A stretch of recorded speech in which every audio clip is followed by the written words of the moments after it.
Hey everybody, welcome to this episode of Think Business. Looking forward to talking to CEO of ChoiceLocal, Joe Soltis. Joe, it's great to connect with you. I love talking about what we're going to talk about today because I love talking about franchises and I love talking about marketing. And you are a top performing franchise marketing agency, really just helping franchises and marketing. And getting results for them. So I appreciate you being on the show. Think Community, as you know, I'm a business coach. I work with successful people all over the world and get them unstuck, keep them unstuck. And the guests on these shows, Think Business, will provide you content to get you unstuck. Whether you're in the franchise world or not, marketing is applicable across, all the guidelines of every business. And so listen up because we're going to learn something today from Joe. Joe, it's great to have you on the show today. Let's talk about marketing for a minute. You know, the attention span of the average human is less than a goldfish, less than 7 seconds. And so being top of mind and marketing to me has never been as more important than it is now and moving forward as people are more distracted.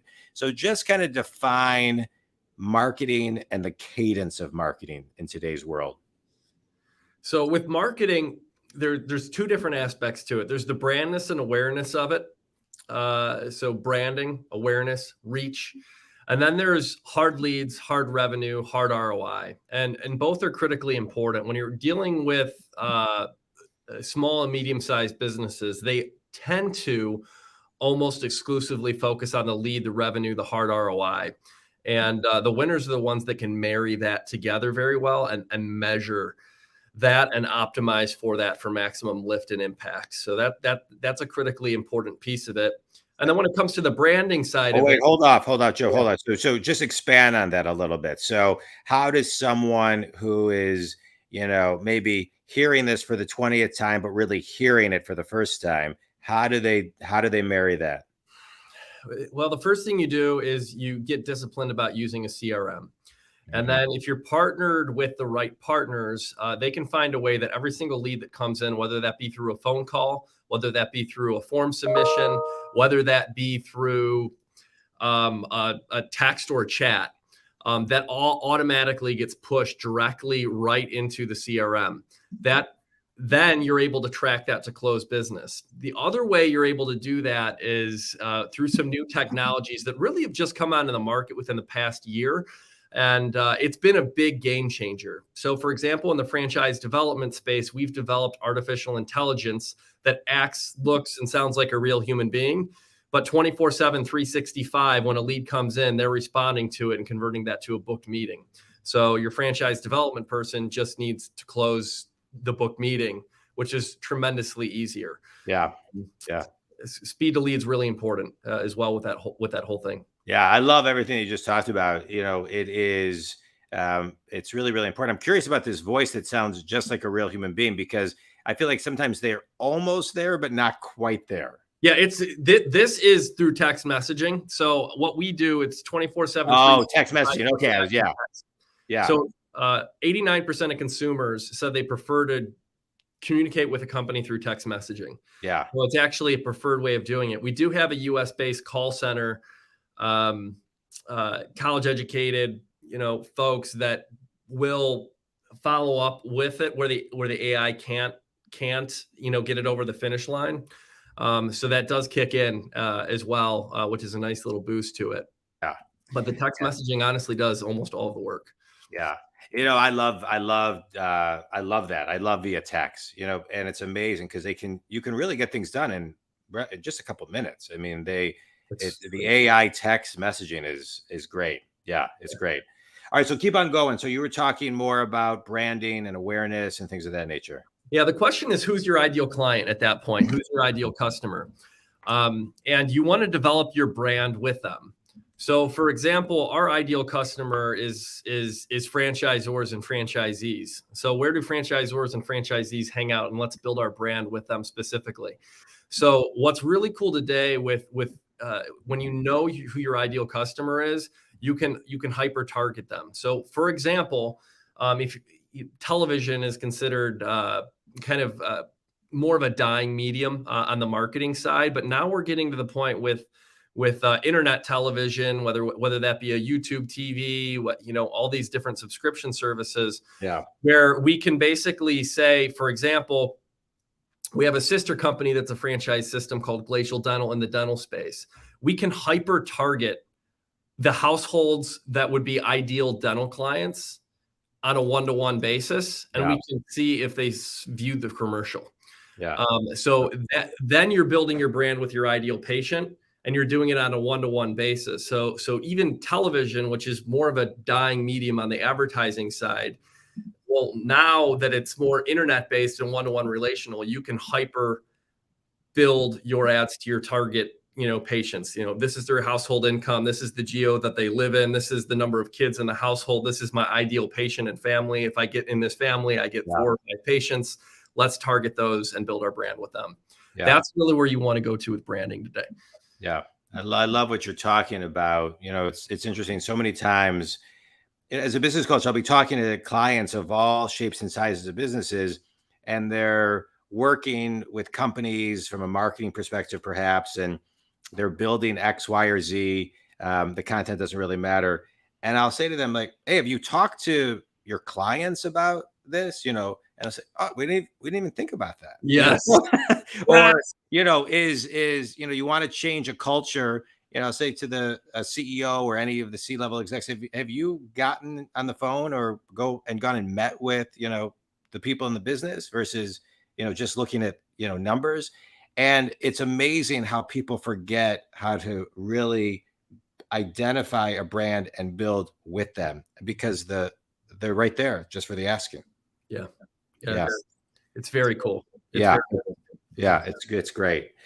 So let me ask you this. So when would a franchise call you? When I think a lot of times when people buy franchises, they think, okay, everything's in a box. I get this from the company. When would a franchise realize, hey, this is when I need to really kind of dive in a little bit more to marketing and call Joe?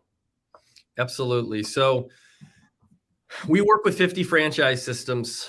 We're Inc. 5000, one of the fastest growing companies in the United States. We're the first and only franchise marketing agency to offer a money back guarantee. And these are some of the things that we do that are special and unique. And with there's no long-term contracts, we have a 96% annualized client retention rate, meaning if 100 sign up today, 13 months from now, 96 of them are still going to be choosing to work with us. So can I just pause you for 1 second, because I love that, and I think that's really important. And as in my business, I do no contracts.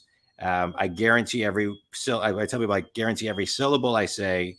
And I think that we're going to start seeing even more of that. If you're really bringing value to a client, I think more people need to start thinking like that. So kudos. I love that. Yeah.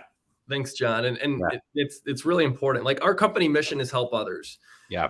I founded my company with that mission after my wife and I lost a son late into a pregnancy, and decided I didn't want her to be. Thank you. But at the end of the day, whenever you face pain in life, you always got to bring purpose to it and bring purpose from it. And that's how you can overcome and you can triumph through that. So but that mission is so fundamental. So am I helping others if I'm forcing somebody to work with me that doesn't want to work with me? No. Yeah. No, I'm helping others by driving value, whether that be for our teammates and not. So when you speak the importance of culture, it's critically important. So as a CEO, if you want to have your teammates, your employees be all in, your mission is to help them. Yeah. And when you do that, it creates loyalty and it creates a very amazing culture. Yeah. I love that.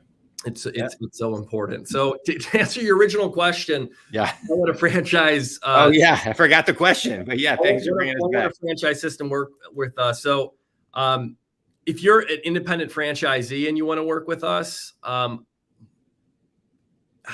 let's set up a meeting with home office. One of the things that's really important with franchise systems is that what a franchise system does is they put rules, process, and a winning formula together for their franchisees. Yeah. So if you come in and you're going rogue, franchise systems have a tendency not to like that.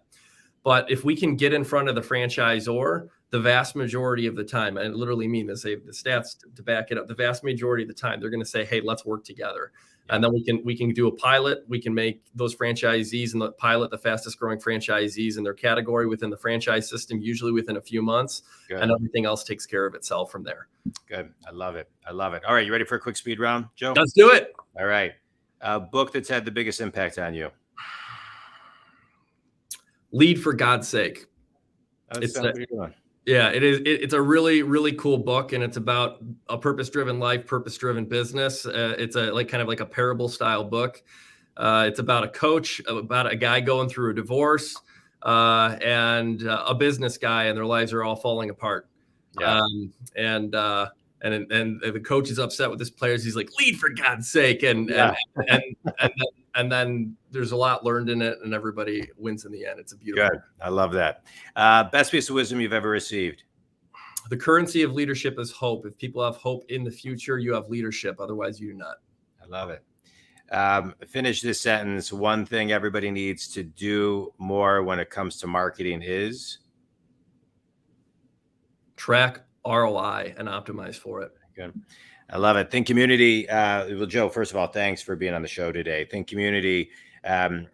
Marketing is so critical, and Joe highlighted on so many things as far as ROI and so many other pieces of wisdom.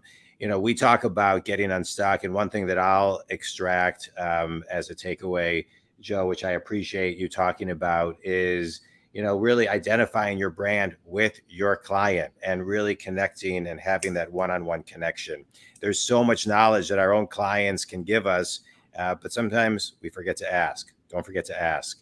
I see it all the times from solopreneurs to Fortune companies that I coach. People just forget to ask, and they just kind of forget the obvious. There's that story that some fish are swimming, and one fish says to the other fish, how's the water feel? And the one fish says, what's water? Right. So you gotta like pay attention to what is right in front of you.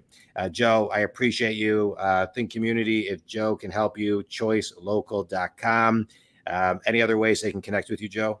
You can follow me on Twitter at Help Others Joe. Connect with me on LinkedIn, or follow Choice Local on pretty much any social media platform that exists. I love it. I love it. Thank you so much. And Think Community, if I can help you with any coaching needs, JonDwoskin.com. Joe, this was great. I appreciate all your time and insights. Thanks very much. Thanks, John. Great to be with you today. Appreciate you.